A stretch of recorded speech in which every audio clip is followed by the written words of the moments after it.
I'm going to show you how you can make a dictionary in one line. No, not a Webster's dictionary, a dictionary data structure in Python.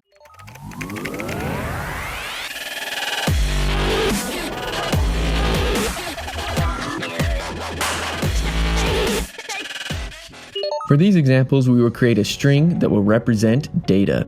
Let's go ahead and call that string, and we'll say, this is a string of data. Now to do our dictionary comprehension, we'll do a bracket, key, colon, value. We will use the enumerate in our for loop, so it will do an index mapping to a character in the string, as you can see here in the output. Now for another example, let's suppose we want each index mapped to each word instead of each character. So here's our string again. We can use the .split method. Without a string input, this will default to splitting on a space. So now we have a list of words.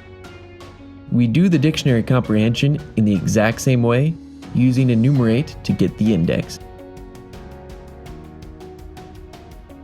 And now we have a dictionary where each index maps to a word in our data.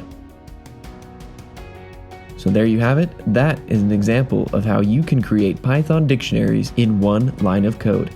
Please check out some of my other Python videos and don't forget to hit subscribe.